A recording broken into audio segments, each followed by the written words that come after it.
نبی کریم نے فرمایا جب دجال آئے گا نا تو میرے کچھ غلام گھوڑوں پہ چڑھ کے اسے قتل کریں گے۔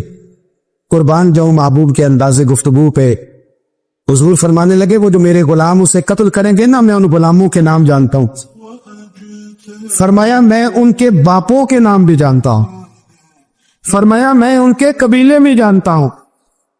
محبوبہ تیرے کرم پہ قربان جائیں، حضور فرمانے لگے جن گھوڑوں پہ چڑھ کے وہ جہاد کریں گے میں ان گھوڑوں کے رنگوں کو بھی جانتا ہوں۔ حضور اونٹنی پہ ہے، احرام باندھا ہوا ہے، 1,40,000 کم و بیش غلام سامنے کھڑے، عرفات کا میدان۔ محبوب فرمانے لگے پہلا جملہ، جو درد والے تھے وہ تڑپ گئے، یہ سارے درد والے تھے لیکن کچھ زیادہ مزاج شناس تھے۔ محبوب نے پہلا جملہ کہا، حضور فرمانے لگے لوگوں جس طرح آج اکٹھے ہوئے ہیں شاید اس کے بعد دوبارہ ہم اکٹھے نہ ہوں۔ پہلا اعلان ہی کر دیا کہ یہ تمہارے ساتھ جو آج خطبہ ہے نا، اس میں اشارہ دے دیا کہ دوبارہ نہیں جمع ہوگے، اگلا حج نہیں کرنا، بس ختم ہوئی بات، یہ آخری پہلی بات ہی حضور نے یہ بیان۔ اب وہ اتنے دل نرم ہو گئے حضور کی بات سن کے، آنکھوں میں آنسو اس طرح آ گئے، طبیعت کا ملان اتنا بڑھ گیا کہ ہر ایک کا دل کشکول بن گیا، ہر طرف سے آہیں اور سسکیاں ہیں کہ حضور کے وہ جملے یوں صحابہ لے رہے تھے جب آپ سے کوئی کہہ دے کہ بھائی یہ وقت بس آخری ملاقات کا ہے، تو پھر انہوں نے وہ تو حضور کی ہر بات ہی توجہ سے سنتے تھے، پر یہاں جو انداز بن گیا وہ انوکھا بن گیا۔ فرمایا شاید دوبارہ ملاقات نہ ہو۔ پھر میرے کریم محبوب صلی اللہ تعالی علیہ وسلم نے فرمایا جس طرح تمہارے لیے یہ شہر حرمت والا ہے، مکہ حرمت والا ہے نا، ایک نیکی کرو تو مکے میں 1,00,000 کا ثواب، حرم مکہ میں ایک گناہ کرو تو وہ بھی 1,00,000 لکھا جاتا، حرمت والا ہے، بڑی عزت والا۔ فرمایا جس طرح یہ گھر عزت والا ہے کعبہ، جس طرح یہ شہر عزت والا ہے، فرمایا جس طرح آج کا دن حرمت والا ہے، مسلمانوں میں تمہیں بتا کے جا رہا ہوں، تمہیں سمجھا رہا ہوں، اسی طرح میں نے تم سب پر ایک دوسرے کے مال اور عزت کو حرمت والا کر دیا ہے۔ اور صحابہ کو نا حضور نے پہلے یہ سبق پورا حضور نے پوچھا، یہ بھی ذرا کمال ہے، یہ بخاری مسلم کی حدیث ہے۔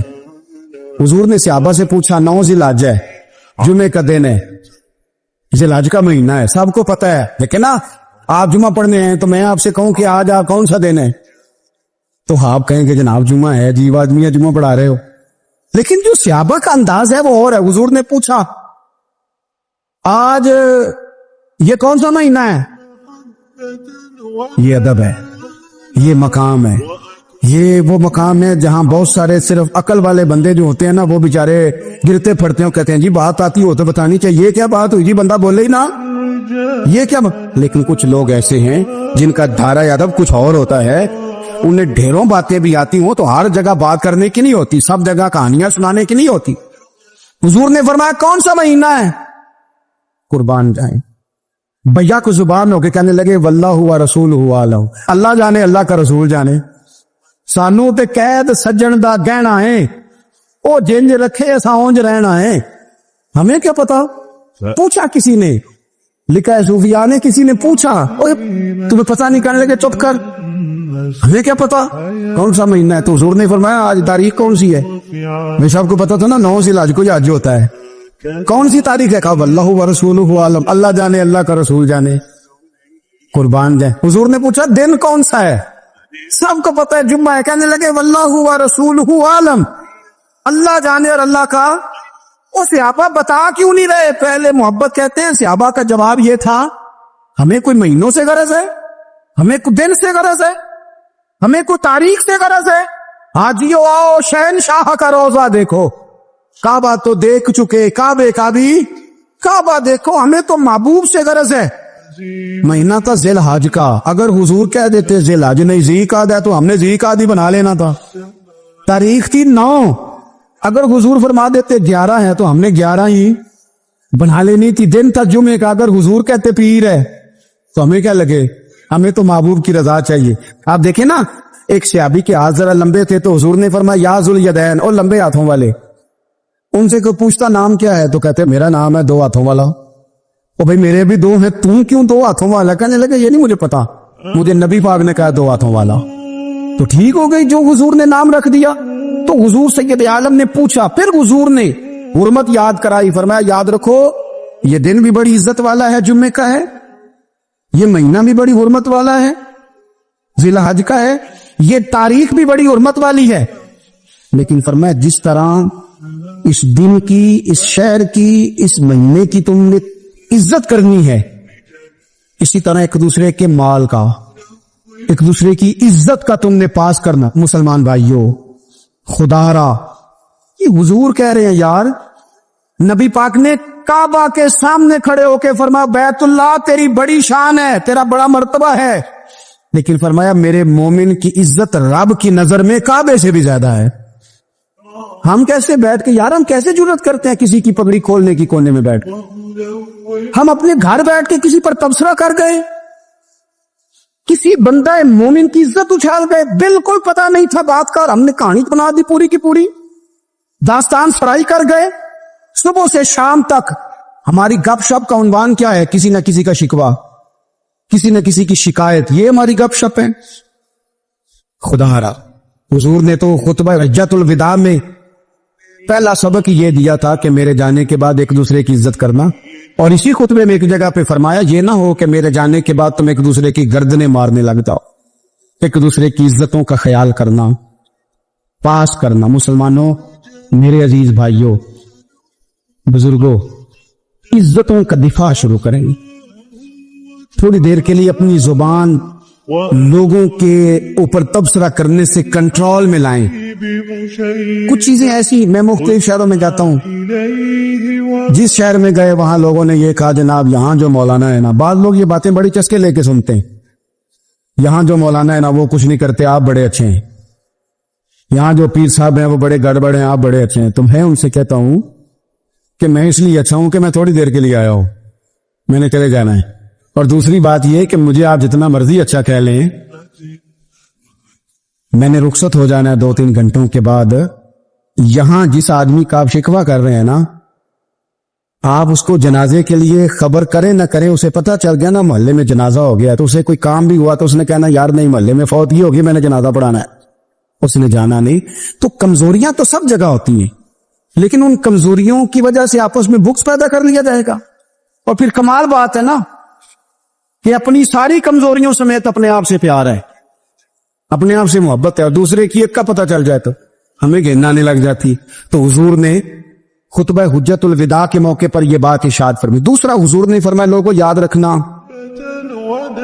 کہ خطبہ حجۃ الوداع میں نبی پاک نے فرمایا, یہ حضور خطبہ دے رہے ہیں, اور اس وقت دے رہے ہیں جب حضور صحابہ کو بتا چکے ہیں کہ یہ آخری ملاقات ہے. جو دور دراز سے آئے ہیں ان کو بتایا ہے کہ یہ میری تمہاری جو مجلس ہے, جو محفل ہے, جو تم سے بات ہو رہی ہے, یہ آخری ہے. محبوب فرمانے لگے لوگوں یاد رکھنا قیامت قائم ہوگی. ان جملوں کا حسن ملاحظہ کر لیں. فرمایا قیامت قائم ہوگی, تم اپنے رب سے ملاقات کرو گے, اور فرمایا تمہارا رب تم سے تمہارے اعمال کے بارے میں پوچھے گا. یہ خطبہ حجۃ الوداع میں کریم نے فرمایا. صبح تم اٹھے, کیا عمل کیا, اللہ پوچھے گا. کسی سے ملاقات ہوئی, طرز کیا تھی, سوچ کیا تھی, اللہ پوچھے گا. لین دین میں کیا معاملات تھے, تمہارے اعمال کے, اللہ سے ملاقات ہوگی, وہ کھڑا کر کے پوچھے گا. اور حدیث میں کئی جگہ پہ حضور نے فرمایا وہ تم سے سوال کرے گا, تمہیں جواب دینا ہے. میرے عزیز بھائیوں, تیار رہنا چاہیے, تیار. ہم نا منت کرتے ہیں آخری دن ہونا, تنخواہ دار لوگ کہتے ہیں یار یہ آخری ایام چل رہے ہیں, کوئی خرچہ نہ بتاؤ, اس لیے کہ حساب کے متھے لگنا ہے. آخری دنوں میں, بجٹ کے دنوں میں لوگ پریشان ہوتے ہیں کہ حساب دینا ہے. جب رب سے ملاقات کریں گے اور وہ حساب مانگے گا, کتنا مشکل کام ہے. اور ایک مقام پہ حضور نے فرمایا جس سے اللہ نے حساب مانگا وہ تو الجھ گیا, دعا کرو وہ حساب مانگے نہ, بے حساب ہی بخشی فرما دے. نبی پاک صلی اللہ تعالی علیہ وآلہ وسلم نے ارشاد فرمایا اسی خطبہ حجۃ الوداع میں, حضور فرمانے لگے سن لو, میں نے تم تک اللہ تعالیٰ کا پیغام پہنچا دیا ہے. اب جس شخص کے پاس امانت رکھی ہو اس پر لازم ہے کہ وہ امانت اس تک پہنچا دے جو اس کا مالک ہے. ہم بہت سارے لوگ ایسے ہوتے ہیں, ہمارے پاس امانتیں ہوتی ہیں, کچھ بھی نہ ہو تو کچھ لوگوں کے راز کی امانت ہوتی ہے, کچھ بھی نہ ہو تو کچھ لوگوں کی باتیں ہم تک پہنچ جاتی ہیں, وہ راز ہوتا ہے, وہ امانت ہوتی ہے. مجلس کی گفتگو بھی امانت ہے, لیکن ہم امانتوں کا خیال نہیں کرتے، خیانت ہو جاتی ہے۔ بہت محتاط ہو کر اپنی زندگی میں امانتوں کا خیال کیا جائے۔ یا ایھا الذین آمنوا لا تخونوا اللہ والرسول وتخونوا اماناتکم وانتم تعلمون۔ اللہ فرماتے ہیں ایمان والو، نہ رب سے خیانت کرنا، نہ رب کے رسول سے خیانت کرنا، نہ آپس میں ایک دوسرے سے خیانت کرنا، جانتے بوجھتے ہوئے یہ کام نہ کرنا۔ وانتم تعلمون، جانتے ہو، تمہیں پتا ہے۔ کبھی بھی بددیانتی کا مظاہرہ نہ کریں اپنی زندگی میں، کبھی بھی۔ اور یہ بھی یاد رکھ لیں، بچوں کو کیا پتا کہ ہمارا ابا حلال لا رہا ہے کہ حرام لا رہا ہے؟ آپ لا رہے ہیں نا، تو وہ تو بیچارے بھولے پن میں کھا رہے ہیں، تو حساب آپ نے دینا ہے۔ جنہ لی تو پاپ کمائے ہن کتھے نہیں ہو تیرے کر دے، بلانا۔ تو بچوں کا تو یہ معاملہ ہے بھائی، اللہ ماشاءاللہ کہ وہ وقت پہ ہی، شادی کے 10-15 دن کے بعد ہی ان کو پیغام مل جاتا ہے کہ اگر ہمارا علیحدہ گھر ہو تو میں مرضی سے سجاؤں، تو میں مرضی سے سواروں، تو میرا کوئی مطلب اپنا سلسلہ ہو، تو بڑے ٹائم پہ ساری باتیں شروع ہو جاتی ہیں۔ وہ تو معاملہ ہی بالکل اور ہے۔ تو بالکل کسی بھی امانت میں کبھی بھی خیانت کرنے کی کوشش نہ کریں، اور یاد رکھیں مال حرام جہاں آتا ہے وہاں بڑی تباہی آتی ہے۔ جہاں لوگ بددیانت ہو جاتے ہیں وہاں معاملات بڑے خراب ہو جاتے ہیں۔ اللہ تبارک و تعالی دیانتداری کی توفیق عطا فرمائے۔ حضور نے خطبہ حجۃ الوداع کے موقع فرمایا، میں نے آج جاہلیت کے سارے سود ختم کر دیے۔ نبی پاک میدان عرفات میں کھڑے ہو کے فرمانے لگے، جس بندے نے بھی کسی سے پیسے لیے ہیں وہ اصل رقم دے گا، زائد نہیں دے گا۔ حضور کے بڑے قریبی تھے ایک، فرمایا انہوں نے بھی کچھ لوگوں سے پیسے لیے ہوئے، چونکہ وہ سب لوگ کرتے تھے، حرام ہی نہیں تھا۔ فرمایا میں ان کو بھی حکم دیتا ہوں کہ یہ اصل رقم وصول کریں گے، کسی سے ایک پائی بھی زیادہ وصول نہ کریں گے۔ نبی پاک صلی اللہ تعالی علیہ وسلم نے خطبہ حجۃ الوداع میں ایک باریک بات حضور نے بھی، یہ آپ نے ضرور سمجھنی ہے، بالخصوص جو لوگ تھوڑا دین پر عمل کر رہے ہیں، جن کا لبادہ مذہبی ہو گیا، جنہیں لوگ حضرت صاحب، قاری صاحب، علامہ صاحب، مفتی صاحب، حاجی صاحب، بزرگوں کہہ کے بلاتے ہیں، وہ اس پر توجہ کریں۔ میرے نبی پاک صلی اللہ علیہ وسلم نے خطبہ حجۃ الوداع کے موقع پر ارشاد فرمایا، لوگوں شیطان اب مایوس ہو گیا ہے، وہ تم سے بتوں کی پوجا نہیں کرا سکے گا، ہاں وہ تمہیں چھوٹے چھوٹے گناہوں میں مبتلا کرے گا، وہ تم سے چھوٹے چھوٹے عیب کرائے گا، تم سمجھو گے یہ تو غلطی کوئی نہیں، فرمایا اس سے بچ کے رہنا۔ اب وہ مایوس ہو گیا، بتوں کی پوجا نہیں کرا سکتا، تمہیں اپنی پوجا نہیں کرا سکتا، لیکن چھوٹی چھوٹی غلطیاں، ایک مقام پہ فرمایا نا، چھوٹا گناہ ہونا تو مومن اسے پہاڑ سمجھتا ہے، اتنا بڑا ہو گیا، اور منافق کہتا ہے یہ تو کچھ بھی نہیں۔ تو اپنی زندگی کے اندر چھوٹی چھوٹی کوتاہیاں، حضرت سعدی فرمایا کرتے تھے سیلاب اچانک نہیں آتے، پہلے چھوٹا سا سوراخ ہوتا ہے دریا کے کنارے، اسے بند نہ کیا جائے پھر بڑا ہو جاتا ہے، پھر وہ ٹائم آتا ہے کہ بند ٹوٹ جاتا ہے، بستیاں ڈوب جاتی ہے۔ پہلے چھوٹا گناہ انسان کرتا ہے، چھوٹا، پھر اس سے آگے بڑھتا جاتا ہے اور بڑی بڑی غلطیاں ہوتی ہیں۔ اللہ تبارک و تعالی ہمیں رائی کے دانے کے برابر بھی غلطی کرنے سے محفوظ فرمائے۔ نبی پاک صلی اللہ تعالی علیہ وسلم نے اسی موقع پر ارشاد فرمایا، لوگوں اللہ سے ڈرتے رہنا، اور میں تمہیں عورتوں کے ساتھ بھلائی کی وصیت کرتا ہوں۔ فرمایا رب نے تمہیں اختیار دیا ہے، عورتیں تمہارے سپرد کی ہیں، ان سے اچھا سلوک کرنا۔ فرمایا اگر کبھی کوئی ان پر تمہیں سختی کرنی نہیں پڑے تو اتنی کرنا جتنی ان کی غلطی ہو، ان سے درگزر کرنا، ان سے پیار کرنا۔ حضور علیہ الصلوۃ والسلام فرماتے ہیں رب نہ تمہارا چہرہ دیکھتا ہے، نہ تمہاری جیب دیکھتا ہے، مالک تو جب دیکھتا ہے تمہارا دل ہی دیکھتا ہے۔ تو دل کی کیفیت اللہ کو پتا ہے۔ دل بے چین اس لیے رہتے ہیں کہ یہ جو پیاس اور جو طلب کرتے ہیں وہ ہم انہیں پہنچاتے نہیں۔ دل بے قرار اس لیے رہتے ہیں کہ یہ رب رسول کی محبت سے ٹھنڈے ہو، ہم ادھر ادھر کی چاہتے لیے پھرتے۔ ان کے اندر بے قراری اس لیے ہے کہ ہم نے امیدیں لوگوں سے وابستہ کر لی ہیں، جو لوگوں سے نہیں کرنی چاہیے تھی، اللہ رسول سے کرنی چاہیے۔ ہم نے اسباب کو اختیار کرنا ہے، بھروسہ اسباب پر نہیں، بھروسہ تو اللہ تعالیٰ پہ کرنا ہے۔ تو جب تک دیکھیں نا قرآن مجید نے کیا کہا، قرآن مجید نے کہا والذین آمنوا اشد حبا للہ، فرمایا وہ لوگ جو ایمان لے آئے وہ اپنے رب سے شدید محبت کرتے ہیں، اپنے رب سے پیار کرتے ہیں، ان کے سجدے بوجھ نہیں، ان کے سجدے تو لذت ہے، انہیں نماز کے لیے لانا نہیں پڑتا، جبر نہیں کرنا پڑتا، ان کے تو دل کھینچے چلے آتے، ان کو تو پیار ہو گیا، رات ساری بیت گئی اور ایک سجدہ بھی مکمل نہ ہوا۔ وہ تو مال چونکہ اللہ نے دیا ہے تو راہ خدا میں خرچ کرتے وقت ان کی طبیعت کسی قسم کا تکلف نہیں محسوس کرتی، کوئی بوجھ نہیں محسوس کرتی، چونکہ وہ ہر چیز سے بڑھ کر اللہ رسول سے پیار کرتے ہیں، تو یہ چیزیں ان کے سامنے کبھی بھی رکاوٹ نہیں بنتی، اور دل میں سب سے زیادہ محبت اللہ کی، اور جہاں تک تعلق ہے میرے رسول پاک کا، اللہ کریم نے فرمایا النبی اولا بالمؤمنین من انفسہم، فرمایا یہ جو نبی ہے نا یہ تو مومنوں سے ان کی جانوں سے بھی زیادہ قریب ہے۔ تو ہر وقت دل کی دھڑکنوں میں، روح کی ٹھنڈک میں، قلب میں، دل میں، روح میں، ذہن میں جو چیز ہر وقت سمائی ہے نا مومنوں کے، وہ رسول پاک کی ذات ہے۔ اگر رات ساری بندہ یہی سوچتا رہے کہ سویرے یار کس طرح کام چلانا ہے، پیسے کیسے آئیں گے، جو میرے پاس 2 لاکھ ہے اسے 6 کیسے کرنا ہے، اور یہ 6 ہے یہ 12 کیسے ہو سکتا ہے، اور جناب یہ دنیا میری کیسے آگے بڑھ سکتی ہے، اور یہ جو پلاٹ پڑا ہے نا میرے گھر کے بالکل سامنے کیسے کوئی چکر چلے کہ میرا ہو جائے، گاڑی ہے ذرا چھوٹے ٹائروں والی بڑے ٹائروں والی کیسے آ سکتی ہے۔ اگر 24 گھنٹے منصوبہ بندی دنیا حاصل کرنے سے دین منع تھوڑا کرتا ہے، حضور نے تو فرمایا محنت کر کے کمائی کرنے والا اللہ کا دوست ہے، منع نہیں ہے، لیکن ہر وقت اسی گنتی میں رہنا، اسی کے شمار میں رہنا، الجھ جانا، اور جو اصل چیز تھی اس کو چھوڑ جانا۔ ہم نا نیکی کرتے ہیں، مومن ہوتے ہیں، لیکن اس کی لذت نہیں پاتے۔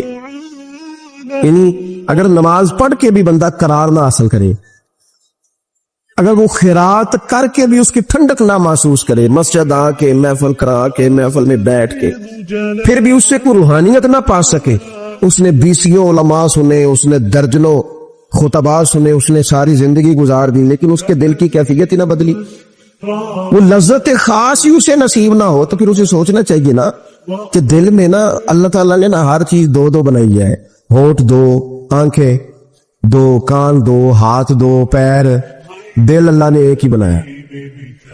یہ نہیں ہو سکتا کہ چلو ایک طرف مجھے رکھ لو ایک طرف کسی اور کو رکھ لو، دل ہی ایک بنایا ہے، وہ کہتا ہے بس دل ایک ہے تو رب رسول ہی رہیں گے اس میں ادھر ادھر کی چاہتے نہ لے آنا، جب تک دل کے اندر پوری طور پر اللہ رسول کی، بخاری مسلم میں حدیث ہے، نبی پاک علیہ الصلوۃ والسلام نے فرمایا اگر تم چاہتے ہو نا تمہیں ایمان کی لذت نصیب ہو، آپ زیادہ غور کریں میری بات پر، ایک ہے کھانا، ایک ہے مزیدار کھانا، ایک ہے مومن ہونا اور ایک ہے مومن ہونے کا مزہ آنا، لذت نصیب ہونا کہ میں صاحب ایمان ہوں۔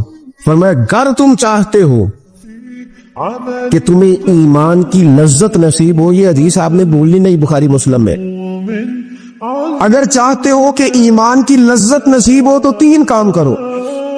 یا رسول اللہ صلی اللہ تعالی علیہ وسلم کون کون سے؟ حضور فرمانے لگے پہلا کام یہ کرو کہ ہر چیز سے بڑھ کر اللہ رسول سے محبت کرو۔ لیکن یہ نیرا نعرہ نہیں لگانا، یہ غور کرنا ہے، پیسوں پر اچھی طرح غور کر کے سوچ لینا ہے کہ پیسے زیادہ پیارے ہیں کہ اللہ رسول، یہ غور کر لینا۔ یہ جو جھوٹی ہے نا کہ بت بنائے ہوئے نا، میری عزت، میری برادری، میری افسری، میرا قبیلہ، میری کرسی، یہ غور کر لینا ہے کہ کرسیاں زیادہ پیاری ہیں، اقتدار زیادہ پیارا ہے کہ اللہ رسول۔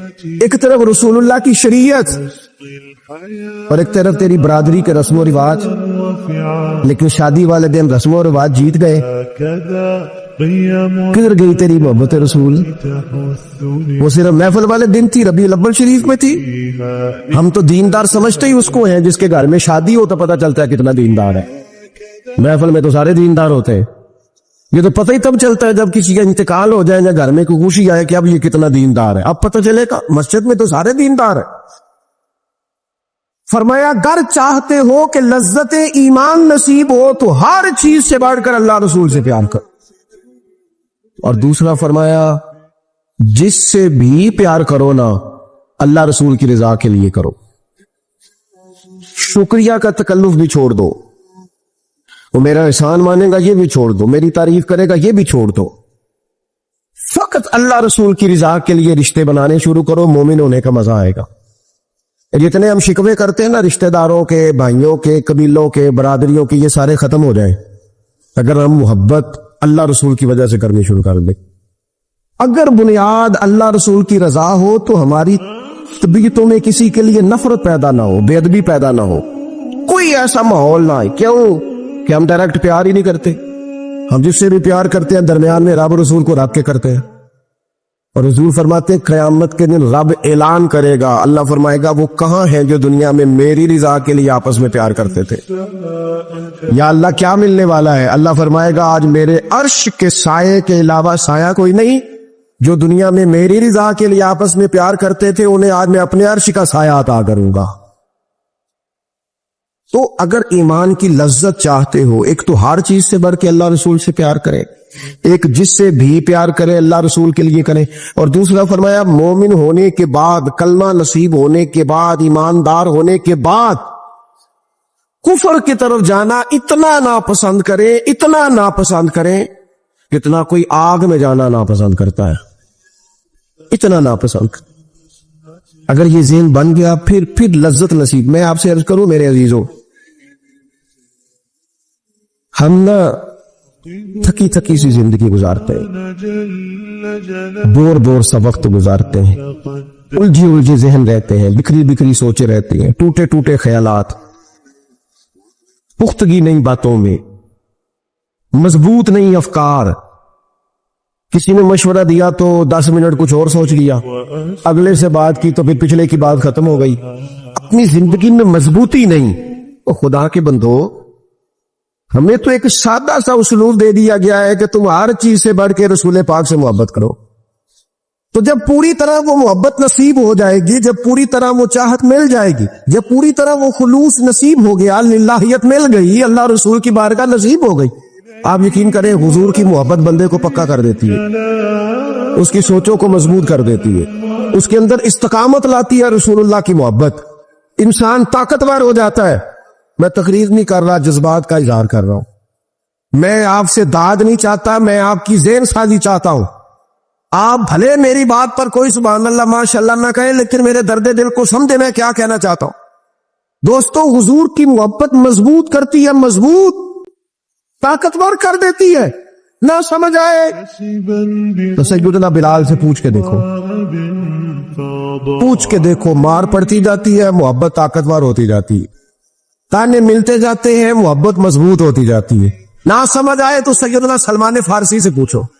سالوں بیت گئے, ڈھونڈتے, تلاش کرتے, آتے, حضور کی بارگاہ میں حاضری دیتے, غلامی کرتے, کہاں سے چلے کہاں پہنچے.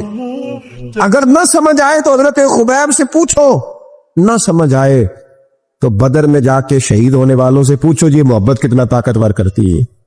حضرت انس بن نضر سے پوچھو میدان احد میں کہ یہ محبت افکار کو زندہ کرتی ہے, روح کو تازہ کرتی ہے. بندہ نہ زیادہ باتوں سے ویسے ہی بچ جاتا ہے. ایک شے صرف یاد کرنی پڑتی ہے, ایک شے علم و بس کریو یار, اے ہوئی حرف تینوں درکار. اعلیٰ حضرت فرماتے اے عشق تیرے صدقے ہم جلنے سے چھٹے سستے. جو آگ بجھا دے گی اب وہ آگ لگائی ہے, جو آگ بجھا دے گی اب وہ. اور پھر اعلیٰ حضرت فرماتے ہیں کہ یاد رکھنا جان ہے عشق مصطفیٰ, روز فضو کرے خدا. اور جس کو ہو درد کا مزہ, جس کو ہو درد کا مزہ, ایک ہوتا ہے شفا کا مزہ, ایک ہوتا ہے بیماری کا مزہ.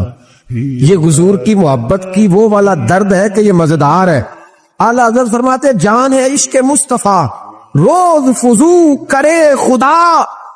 او لوگوں جس کو ہو درد کا مزہ, وہ نازے دوا اٹھائے کیوں, اور پھر کے گلی گلی تباہ, ہم ٹھوکرے سب کی کھائیں کیوں. اور دل کو جو عقل دے خدا تو تیری گلی سے جائے کیوں, دل کو جو عقل دے خدا تو تیری گلی سے جائیں کیوں. صحابی بیٹھے نا نبی پاک کی بارگاہ میں, اور دیر سے بیٹھے اور جم کے بیٹھے, بٹھا کے اپنے محبوب کو اپنے پہلو میں. جو لوگ کچھ نہیں کرتے وہ بھی کمال ہی کرتے. دیر سے بیٹھے اور بیٹھے تو نبی کریم نے فرمایا جاؤ کوئی کام بھی کرو. اٹھے, ستون کی اوٹ سے ہو کے واپس آ گئے, کہنے لگے یا رسول اللہ آپ کے بغیر دل ہی نہیں لگتا, تو طبیعت ہی نہیں جمتی, کہیں نظر ہی نہیں ٹھہرتی. جب تک آپ اپنے دل کی کیفیات, یار ہمارے بزرگ, ہمیں تو وقت نہیں ملنا چاہیے. اگر ہمارا دعویٰ ہے کہ ہمیں حضور سے محبت ہے تو وقت ہی نہیں ملنا چاہیے. سیرت ساری پڑھ لی ہے ہم نے, حضور کی احادیث یاد کر لی ہیں, نبی پاک کے فضائل پر جو کتابیں لکھی گئی ہیں وہ ہمارے پاس ہیں؟ کیا آج صبح سے لے کر اب تک 1100 بار درود شریف نصیب ہوا ہے؟ کیا اگر حضور سے محبت ہے تو ہمارے دل میں نبی پاک کی امت کا درد ہے؟ حضور پر نازل ہونے والے قرآن مجید کو ہم نے سمجھا ہے؟ دین اسلام کی روشن تعلیمات کے ہم کتنے قریب گئے ہیں؟ فارغ وقت آپ کیا جی میں آج کل بور ہوتا ہوں تو بھئی آپ کتاب خریدیں حضور کی سیرت پر، پڑھیں شاہ عبداللہ کے محدث دہلوی نے کیا لکھا ہے، پڑھیں حضور کے فضائل کمالات، پڑھیں شفا شریف قاضی اعجاز کیا لکھتے ہیں. لیکن زندگی تو ادھر ادھر ضائع ہو رہی ہے. محبت والا تو اپنا ٹائم، یہاں تو کسی کو پیار ہو جائے نا اپنے گھر سے تو قربانی دیتا ہے، کہتا ہے آپ سب لوگ کھائیں گے میں پردیس میں جا کے کماؤں گا. پیار ہو گیا نا تو اس نے جدوجہد کی، اس نے عمر گزار دی. ہمیں اگر پیار ہو تو پھر انداز کچھ اور ہو. تھوڑا سا نا اپنی قلبی واردات پر توجہ دیں، اپنے دل سے پوچھیں، ایک تصویر رکھ لیں ہاتھ میں. اس طرح موبائل ہو نا بندے کے پاس تو چین نہیں نہ لینے دیتا. جس طرح موبائل ہاتھ میں ہو تو چلتا رہتا ہے نا، انشاءاللہ تصویر بھی ہاتھ میں ہوگی تو درود پاک چلتا رہے گا. یہ کریں یہ کام، حضور کے تذکار جمیلہ، نبی پاک کا تذکرہ، اپنے قلب اطہر میں حضور کی محبت کو. آپ دیکھیں نا کبھی صحابہ کا مزاج، ایک ہوتا ہے بڑے مشورے کرنا اور ایک ہوتا ہے زندگی میں نا ایک یاد کر لینا. صحابہ نے نا ایک سبق یاد کیا تھا کہ جو حضور کہہ دیں گے نا، یہ بڑا مختصر، بڑا جامع، بڑا مزیدار اور سارے پہلوؤں کو اکٹھا کرنے والا سبق ہے. جو کریم کہہ دیں گے نا، لمبی چوڑی دوڑ ہی نہیں، جو حضور فرما دیں گے. حضرت صدیق اکبر سے پوچھا آپ کو پسند کیا ہے؟ کہنے لگے حضور آپ کو دیکھتے رہنا. میرا دل کرتا ہے میری بیٹی گھر میں خدمت کرے. حضور میرا دل کرتا ہے اللہ مجھے مال دیتا رہے، میں آپ کے قدموں پہ قربان کرتا رہوں. سانو تے قید سجن دا گہنا ہے، وہ جینجے رکھے ایسا اونج رہنا ہے. ہم نے نا طے کر لیا ہے، ہم نے ادھر ادھر ایک مختصر سا سبق یاد کر لیا. آپ یاد رکھیں ہمارے پاس کوئی نہ کوئی لذت ہے، کسی نہ کسی چیز کے پیچھے دوڑ رہے ہیں. ہر بندہ دوڑ رہا ہے، کچھ مان کے دوڑتے ہیں، کچھ نہ مان کے دوڑتے ہیں، لیکن دوڑ لگی ہوئی ہے. آپ یقین کریں میں ایسے لوگوں کو بھی جانتا ہوں جو ڈھونڈ کے محفل میں جاتے ہیں. آج میں نے اپنے نبی کی نعت سنی. میں ایسے لوگوں کو بھی جانتا ہوں جن کو کتاب مل جائے نا ٹائٹل پہ لکھا ہو حضور کا تذکرہ، دوڑ کے خرید لیتے ہیں. میں نے دیکھا ہے کہ حضور کے میلاد پاک میں وہ یوں خرچ کرتے ہیں کہ جیسے بس پوری کیفیت طاری ہو گئی.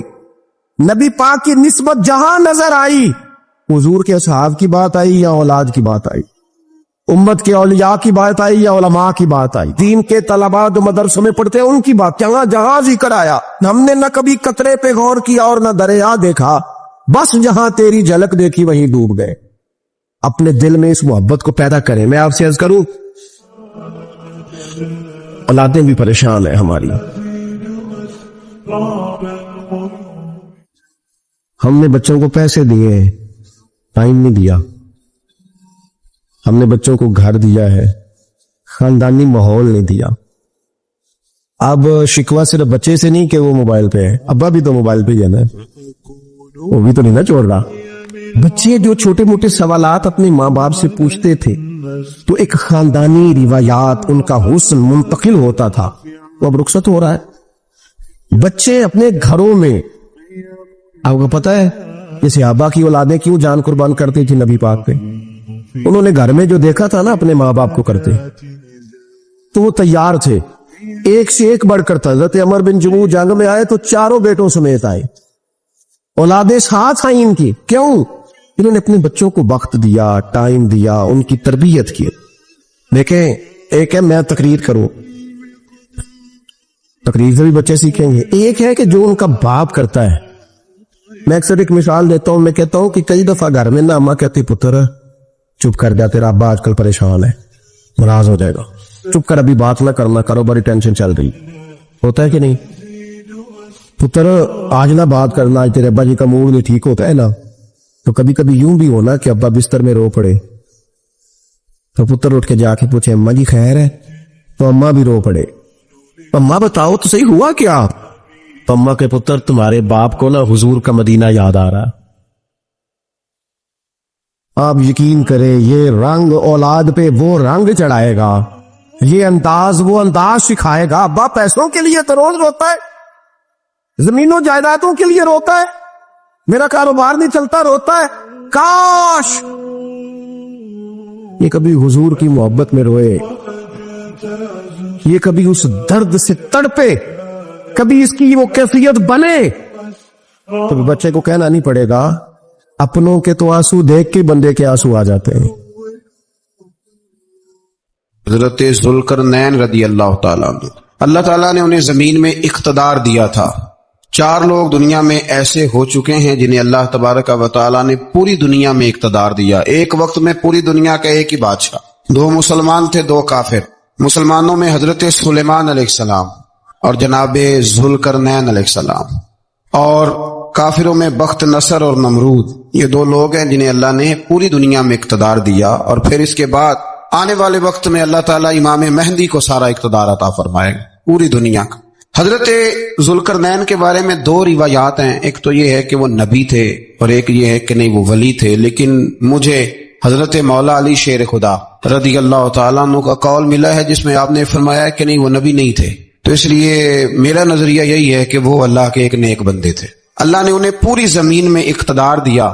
وہ ایک مہم پہ نکلے, ان کا ارادہ بنا کہ میں ذرا دنیا کا چکر لگاؤں. تو انہوں نے سفر شروع کیا کہ میں دیکھوں ذرا سورج غروب کہاں ہوتا ہے. تو فرماتے میں پہنچا, بڑا گیا, لیکن میں اس مقام تک پہنچ گیا جہاں سورج غروب ہوتا ہے. تو پھر میں نے دیکھا کہ ایک سیاہ کنواں ہے جس کے اندر جا کے وہ چھپ گیا ہے, لیکن رب کریم کی اس حقیقت تک میں پہنچ سکا نہیں. پھر آپ فرماتے ہیں کہ میں آگے نکلا تو مجھے ایک قوم کے بارے میں بتلایا گیا جو بڑی خونخوار قوم تھی, بڑی خونخوار. اس کو یاجوج اور ماجوج کہا جاتا ہے. یہ قوم اتنی خونخوار تھی کہ یہ درندوں کو بھی کھا جایا کرتی. اتنے لمبے چوڑے ان کے قد تھے, اتنے زیادہ طاقتور تھے کہ سانپ اور بچھو بھی کھا جاتے تھے. یہ نکلا کرتے تھے سبزے کے دنوں میں تو ساری کھیتیاں اجاڑ جاتے تھے, ہر چیز تباہ کر جاتے تھے, حتیٰ کہ انسانوں تک کو کھا جاتے تھے. تو حضرت ذوالقرنین جب وہاں پہنچے, اللہ تبارک و تعالیٰ نے انہیں ان مظلوم لوگوں کا مددگار بنایا جن پر یاجوج اور ماجوج کی قوم ظلم کرتی تھی. انہوں نے آپ سے کہا کہ حضور مہربانی فرمائیں, اس قوم سے تو ہماری جان چھڑائیں. آپ نے فرمایا تم میری مدد کرو. انہوں نے کہا حضور کس طرح؟ فرمایا بس جسمانی طور پر میری مدد کرو. تو آپ نے پھر وہاں ایک دیوار بنائی, لوہا کاٹ کر, سیسا پگھلا کر, پتھر ڈال کر ایک بڑی موٹی تازی دیوار بنائی, اور اتنی اونچی بنائی, اور پھر اس کے چاروں جانب آگ جلائی تاکہ وہ لوہا اس طرح پگھل جائے کہ وہ دیواروں کے ساتھ چپک جائے, تاکہ کوئی آدمی پیر رکھنا چاہے تو پیر رکھ کے اس پہ چڑھ نہ سکے. آپ نے وہ دیوار بنائی.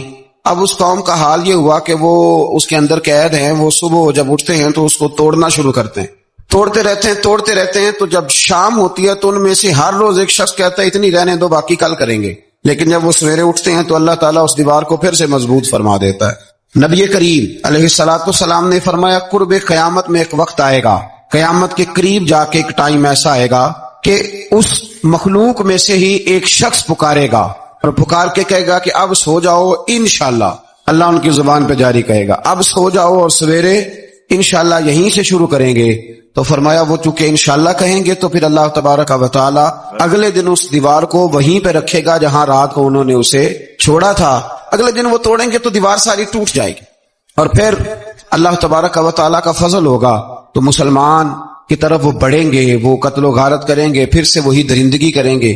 تو پھر حضرت عیسیٰ علیہ السلام ان کے لیے دعا کریں گے. تو دعا کا یہ حال ہوگا کہ ان کے وجود پر کچھ ایسی چیزیں برآمد ہوں گی جن کی وجہ سے وہ مر جائیں گے, ختم کر دیے جائیں گے. قیامت کے قریب جا کے وہ دوبارہ آئیں گے. اس کے بعد پھر اللہ تبارک و تعالی نے سورہ کہف کی آخری آیات میں 7 سمندر اور ان جیسے اور بھی آ جائیں, فرمایا 7 سمندر ہوں اور ان جیسے اور بھی آ جائیں, اور مل کر وہ روشنائی بن جائیں تو میرے رب کے کلمات ختم ہونے سے پہلے سمندر ختم ہو جائیں گے. اور آخری آیت میں اللہ تعالیٰ نے فرمایا کہ اے رسول صلی اللہ تعالی علیہ وسلم آپ کہہ دیجئے کہ میں تمہاری طرح ہی ایک بشر ہوں, انا بشر مثلکم, میں بھی تمہاری طرح ایک. اب مثلکم کا بہت سارے لوگوں نے ترجمہ اپنی طرح کا کر لیا ہے, حالانکہ حضور صلی اللہ تعالی علیہ وسلم نے فرمایا کہ بشر ہونے میں تمہاری طرح ہوں, رسول ہونے میں تمہاری طرح نہیں, اللہ کا حبیب ہونے میں تمہاری طرح. اور وہ یہ جو میں کہہ رہا ہوں نا نہیں, تو یہ صحیح بخاری کے لفظ ہیں. حضور نے فرمایا ایکم مثلی, کون ہے تم میں جو میری طرح ہو. اور تو اپنے رسول کے بارے میں یہ کہے کہ بکریاں چرا رہے تھے تو معاذ اللہ انہیں پتہ ہی نہیں تھا کہ میں نبی بن جاؤں گا. ایسی کوئی بات نہیں. اعلیٰ حضرت فرماتے ہیں اللہ وہ بچپنے کی پابند, یعنی بچپن میں بھی رنگ ڈھنگ نرالے تھے میرے رسول. اللہ اللہ وہ بچپنے کی پابند، اس خدا بھاتی صورت پہ لاکھوں سلام، اس خدا بھاتی صورت پہ۔ اور مرحوم اعظم چشتی نے بھی ایک جملہ بڑا خوبصورت کہا، اس نے کہا تیری حیات پاک کا ہر لمحہ پیغمبر لگے۔ انہوں نے اپنے چچا کو بے جان بتوں کی عبادت سے روکا، عذاب الہی سے ڈرایا۔ اس نے کہا کہ آپ ہمیں ہمارے خداؤں سے پھیرنا چاہتے ہیں، اس سے رک جائیں ورنہ ہم آپ کو سنسار کر دیں گے۔ ابراہیم علیہ السلام نے کہا کہ میں آپ کے لیے اپنے رب سے استغفار کرتا رہوں گا، وہ مجھ پر بہت مہربان ہے۔ تو اللہ تبارک و تعالی نے انہیں اسحاق علیہ السلام بیٹے اور یعقوب علیہ السلام پوتے کی بشارت دی، اور یہ بھی فرمایا کہ یہ دونوں نبی بھی ہوں گے۔ پھر آیت نمبر 51 سے لے کر 58 تک مختلف انبیاء کا ذکر ہے۔ اللہ تعالیٰ نے اس میں فرمایا کہ حضرت موسیٰ کو برگزیدہ رسول، نبی اور اللہ کا رازدار کہا گیا، اور حضرت ہارون کی نبوت کا بیان بھی ہوا، اور حضرت اسماعیل کو وعدے کے سچے، نماز اور زکوٰۃ کا حکم دینے والے رسول اور نبی اور اللہ کا پسندیدہ قرار دیا گیا۔ ادریس علیہ السلام کو صدیق نبی قرار دیتے ہوئے فرمایا کہ ہم نے ان کو بلند جگہ پہ بٹھایا ہے۔ کہاں ہے ادریس علیہ السلام؟ چوتھے آسمان میں بھی، اور جنت کا قول بھی ہے۔ دو روایتیں ان کے بارے میں ملتی ہیں، ایک تو یہ ہے کہ وہ حضرت ملک الموت سے ایک دفعہ کہنے لگے تو میرا یار نہیں بن جاتا، اللہ ہی بھلا کرے۔ حضرت اسرائیل کو کہنے لگے دوست بن جاتے ہیں، دوستی ہو گئی۔ فرمانے لگے یار موت کا ذائقہ کیسے چکھاتا ہے؟ کہنے لگا میں آپ کو چکھا دیتا ہوں۔ آپ کو موت کا ذائقہ چکھایا اور دوبارہ پھر روح ڈال دی، آپ اٹھ کے بیٹھ گئے۔ کہنے لگے دوزخ تو دکھا، نے وہ بھی دکھا دی۔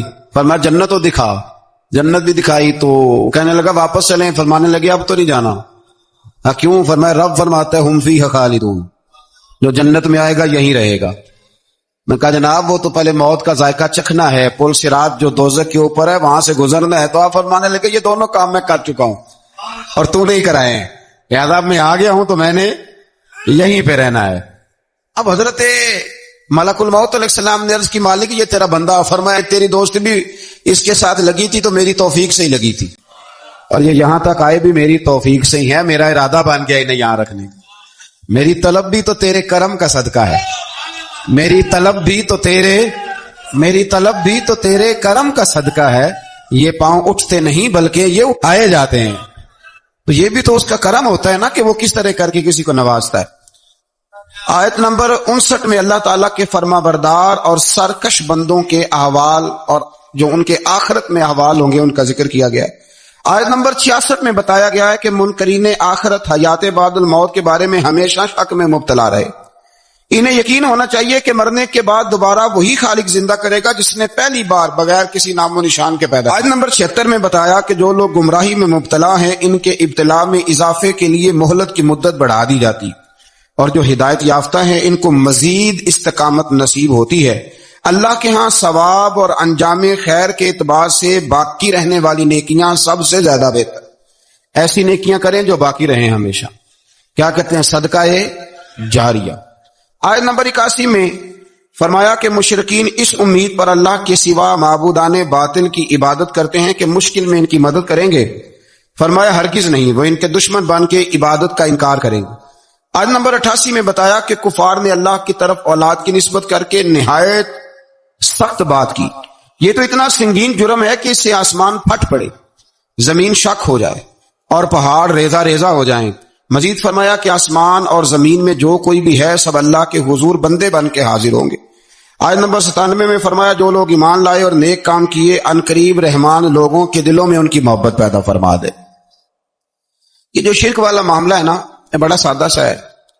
کچھ لوگ آج نئے فلسفی اٹھے ہیں تو وہ کچھ عجیب و غریب سی باتیں دہریوں جیسی کرنے لگے ہیں، اور بعض مضامین ہم دیکھتے ہیں تازے جو چھپتے ہیں ان کے اندر بھی وہ اشارتاً کنایاتاً مذہب کی بنیاد پر تقسیم نہیں ہونی چاہیے، انسان بحیثیت انسان قابل تکریم ہے۔ تو ایک بات سمجھ لیں کہ جو مکان کی رجسٹری آپ کے نام ہے اگر کوئی اور دعویٰ کرے اس کا تو آپ کو برداشت ہے؟